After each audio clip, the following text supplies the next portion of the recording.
The winning blueprint presents. In the lab room. While you're here, go ahead and sub up.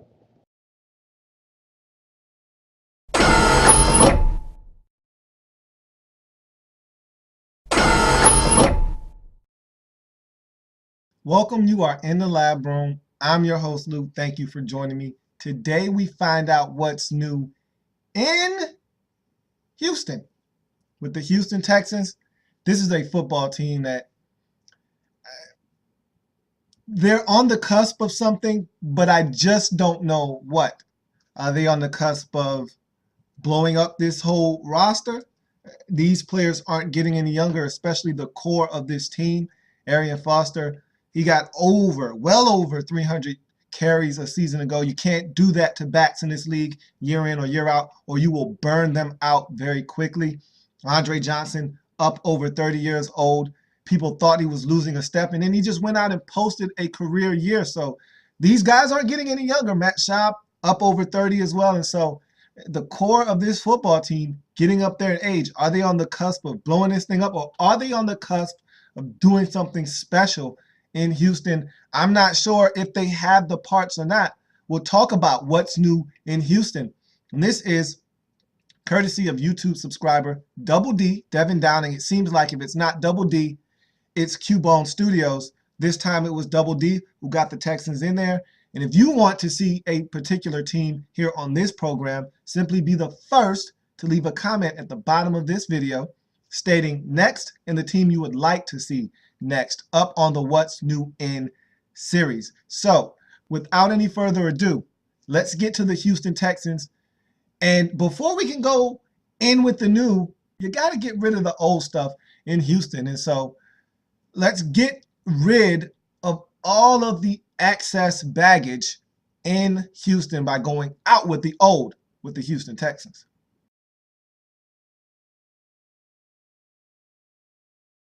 As usual, if I want to go out with the old, in with the new, I need the assistance of not only my big board behind me, but of course, my handy dandy pointer. I've got both. Let's talk Houston Texans football, and we're starting out with the old with the Texans. And no changes at the top.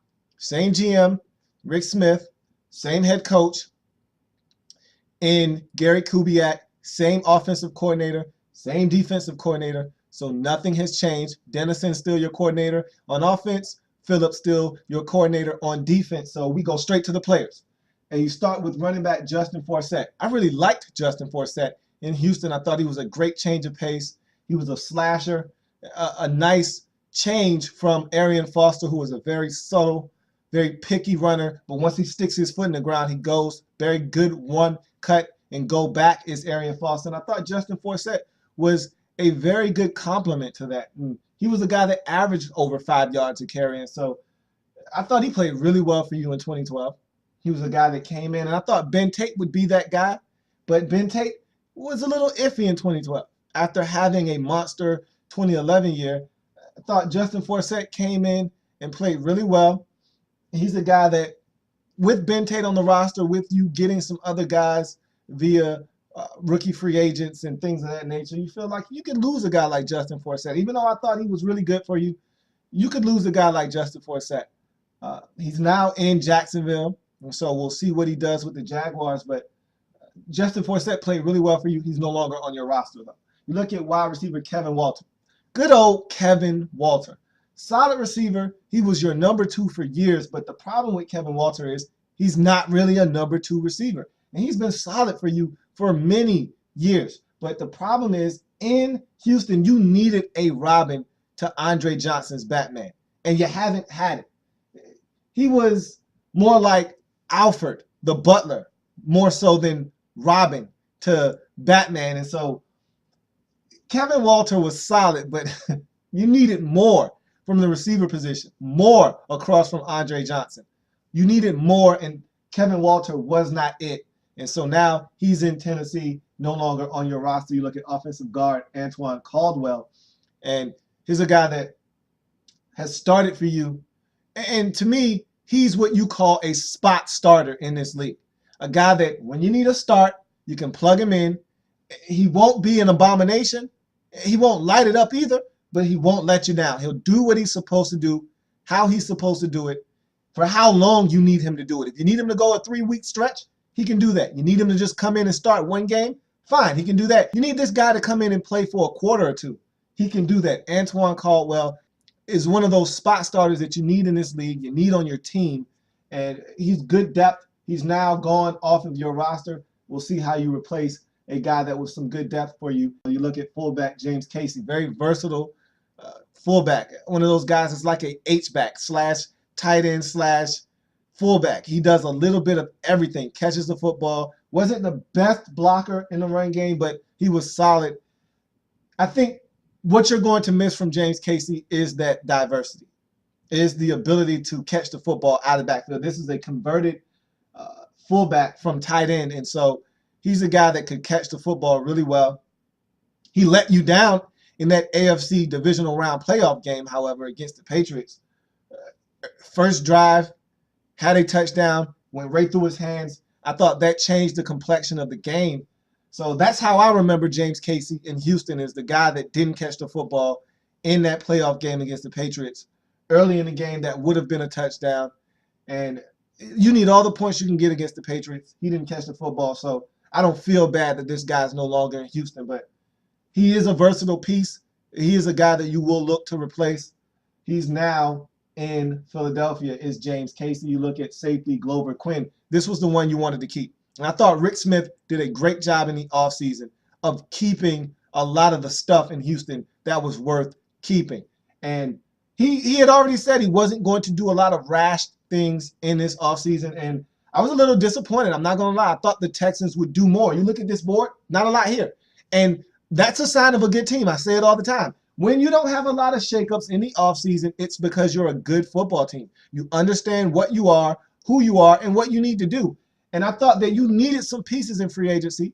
You could use another corner. You could have used another safety, because even though Glover Quinn was on your roster and that probably needed to be priority number one, re-signing him, I thought you could use a guy across from him. And so I thought you could use some pieces. Of course, receiver was probably number one on the list of priorities, but Rick Smith said, we're not going to do anything rash. We're going to build this thing through the draft like we always have. And so I said, okay, if that's what you say, okay. And so Glover Quinn was high on that list, and you re-signed a lot of guys that were worth re-signing, but Glover Quinn should have been, probably was priority number one, and you weren't able to get it done.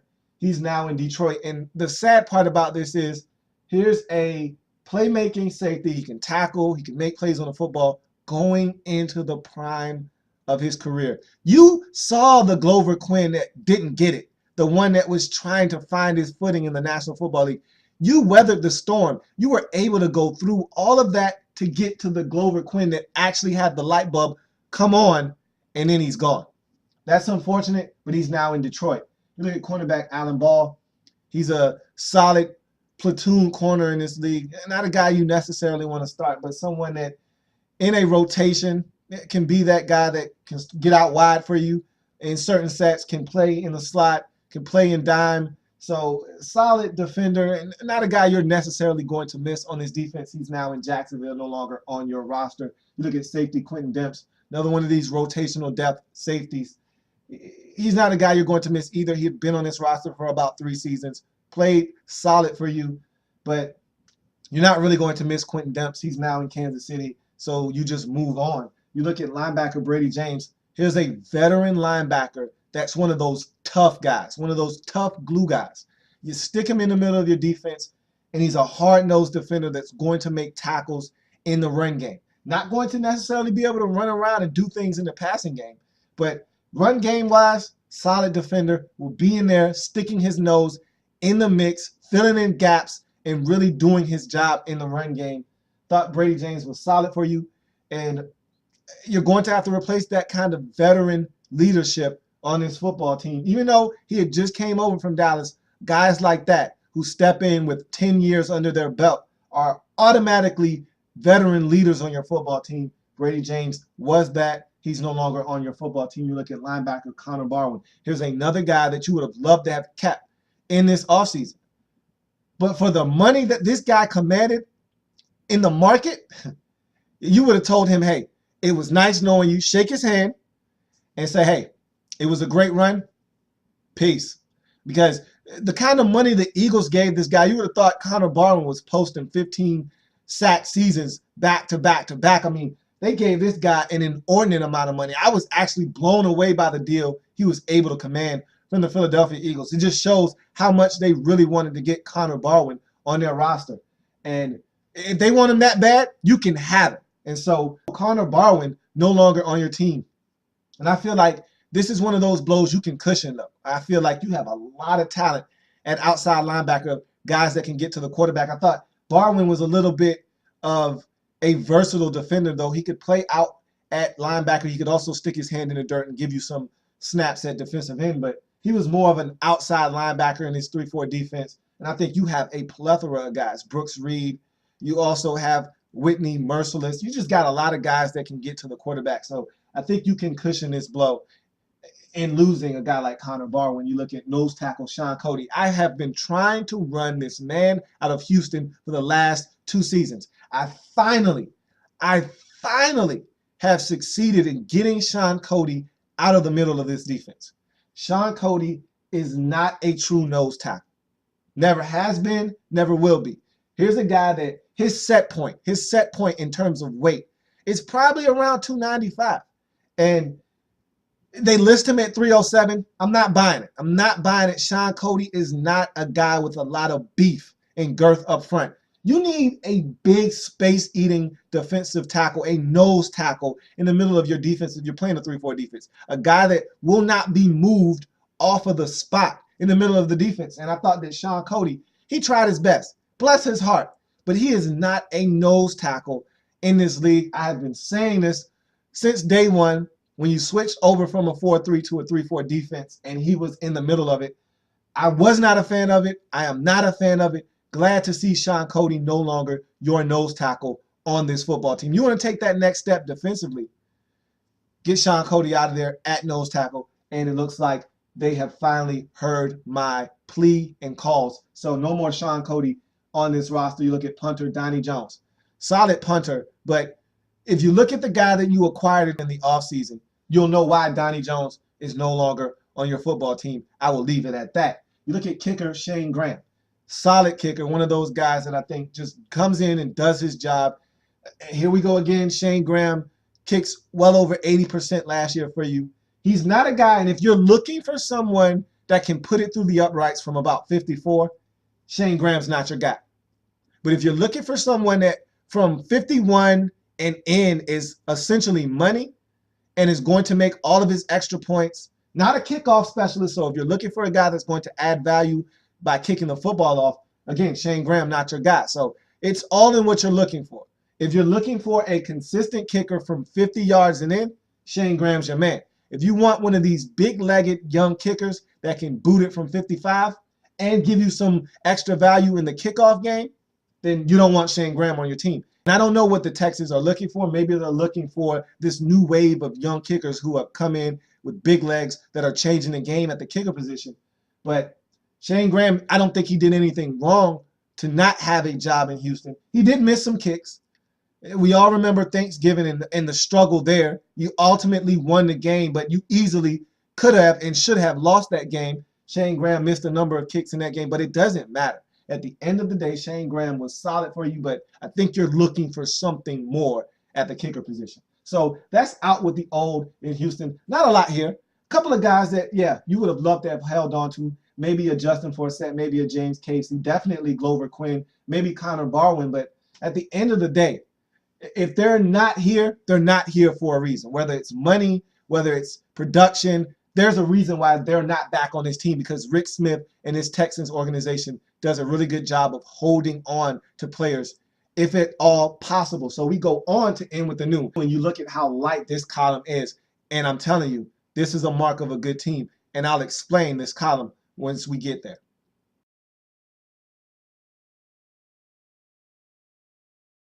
All right, so now we're in with the new with the Houston Texans. And you see this? This is the lightest in with the new column I've had yet. Only 4 players worth putting here. Now, the Texans have signed more than 4 players. But only 4, I think, are worth being in this column.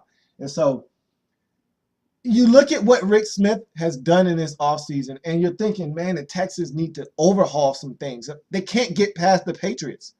It's 2 years in a row. They go to the postseason, and they make some noise, but they can't get past the divisional round. They can't beat the Patriots for one, and it seems like if they run into a team like the Ravens, they wouldn't be able to beat them either. Even though they drubbed the Ravens in the regular season, I don't know if that would matter if they met in the postseason. And so you look at this list and you're thinking, they got to do more. They need to do more to help this team get over the hump. But he stayed steadfast to what he believes in. And you look at all the damage done down here. Look at all of this space that's being filled up down here and occupied.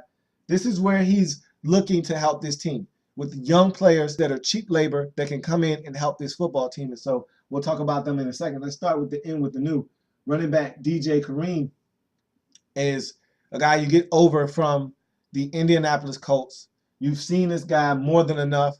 He was with the Jacksonville Jaguars to start out his career, went on to Indianapolis, played solid for them last year, especially in the return game, had a big return for a touchdown that helped the Colts win a game. And so DJ Kareem is the guy that'll come in, maybe help you on special teams, be a guy that might get the football out of the backfield just a little. Maybe he's the guy that you're looking to help you in terms of filling that void that will be left by Justin Forsett's departure. Who knows? But DJ Kareem now on this football team, you look at fullback Greg Jones, one of my favorite guys.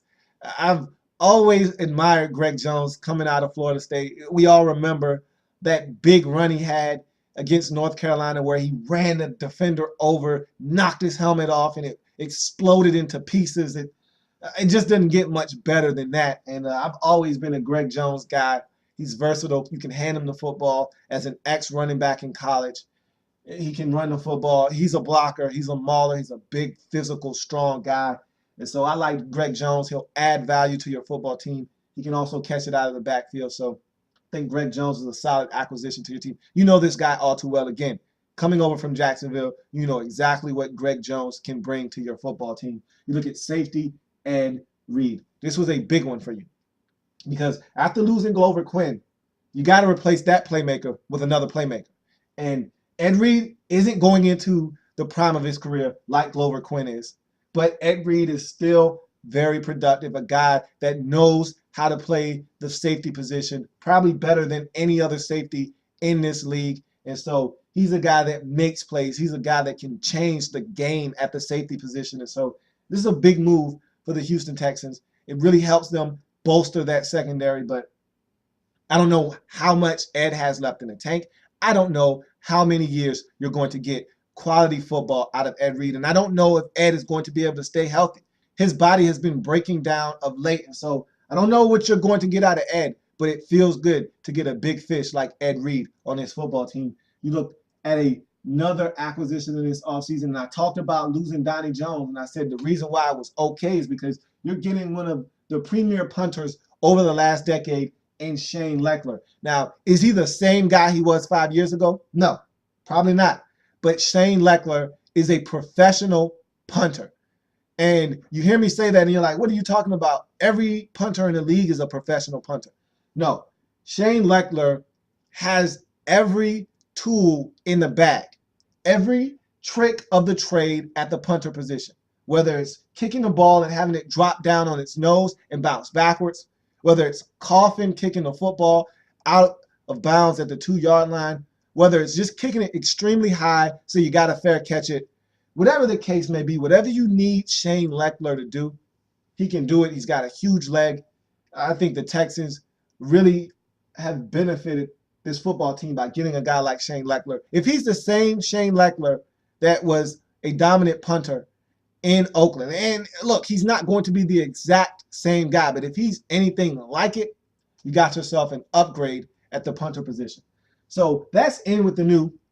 In terms of free agent acquisitions, now let's move on to draft picks. And if you're looking for an extensive breakdown of these players in this draft for the Houston Texans, I will redirect you to the 2013 NFL Draft Wrap-Up series that I've done on every single team in the National Football League, including the Houston Texans. So if you're looking for a thorough breakdown of every single one of these players, turn to the 2013 NFL Draft Wrap-Up. series that I've done on every team, including the Houston Texans. So we go through this draft quickly. Wide receiver DeAndre Hopkins, you're finally getting the Robin to Andre Johnson's Batman. And one day, maybe this guy will be your new Batman. You look at safety DJ Swearinger out of South Carolina. I think that's a really good move for this team. Offensive tackle Brennan Williams in the third round. Defensive end Sam Montgomery in the third round. Defensive end Trevardo Williams in the fourth round. Another guy that can get after the quarterback at the outside linebacker position. So a guy like Connor Barwin leaving doesn't hurt as much. You look at offensive tackle David Quisenberry in the sixth round. Wide receiver Alan Bonner in the sixth round. Defensive tackle Chris Jones in the sixth round. And tight end Ryan Griffin rounding out your draft as well in the sixth round. So Texans extremely busy in this draft, acquiring 9 new players here. 8, 7 for sure, maybe 8 or all 9 of these guys are going to make the roster. So you go from guys who are shoo-ins essentially to make this team to guys who are scratching and clawing and trying to do everything they can to crack this roster. I'm talking about undrafted free agent rookies, and there are 22 in all. So Texans extremely busy here. And 22 of these guys tells you, and you look at this column and you combine it with this one, 4 guys coming onto the roster, you lose 12. That tells you these guys have a legitimate shot at making this roster. Not 5 or 6 of them, but 2 or 3 of these guys definitely have a legitimate shot at cracking this roster. Let's run down this list. Running back Ray Graham out of Pitt. Running back Dennis Johnson out of Arkansas. Running back Sierra Wood out of Notre Dame. Wide receiver Andy Cruz out of Miami of Ohio. Wide receiver Michael Smith out of UConn. Wide receiver Alec Lemon out of Syracuse. Wide receiver Uzoma Nwakaju out of Texas A&M. Tight end Adam Slutz out of Emporia State. Guard Brian Collins out of SMU. Guard Alex Cooper out of Louisville. Safety Orhan Johnson out of Ohio State. Safety Jawanza Starling out of USC. Cornerback Johnny Adams out of Michigan State University. Cornerback AJ Boye out of Central Florida. Cornerback Travis Howard out of Ohio State. Fullback Zach Boren out of Ohio State. Linebacker Jagarrett Davis out of SMU. Linebacker Evan Frierson out of Illinois State. Linebacker Willie Jefferson out of Stephen F. Austin State. Linebacker Justin Tuggle out of Kansas State. Defensive end Earl Oquine out of Florida. And punter Andrew Shapiro out of Fresno State rounds out the group of 22 undrafted rookie free agents. So we'll see how many of these guys, if any, penetrate this Texans roster. So we go from in with the new to any philosophical changes in Houston.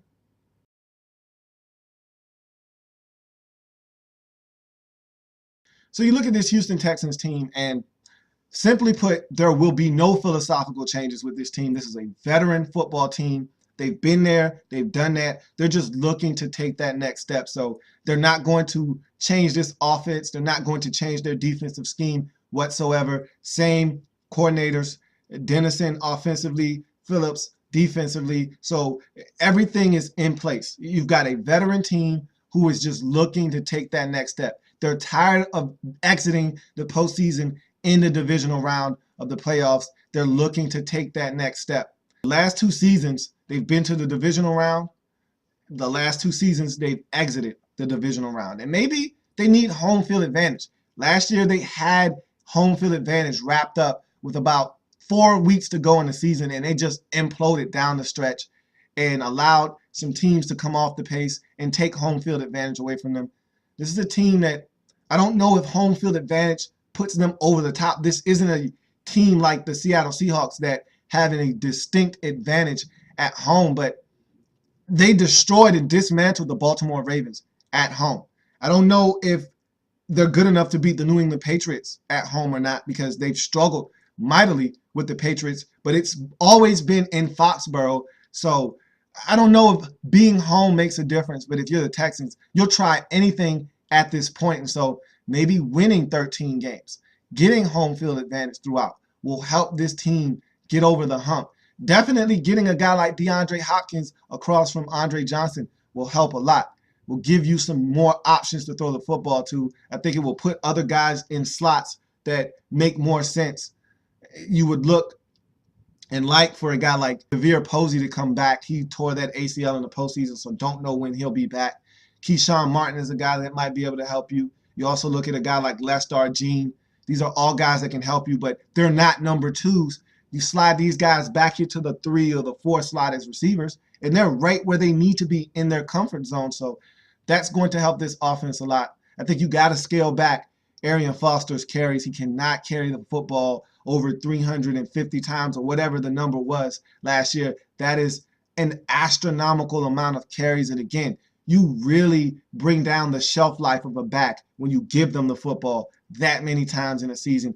His carries need to be scaled back into that 275 range, somewhere in there where it's a happy medium where he's still getting his touches, but he's not being worn down. I thought he looked a little lethargic in the postseason, and he should have been. I mean, this is a guy that carried it well over 300 times, so I think Ben Tate has to step up, eat some of those carries.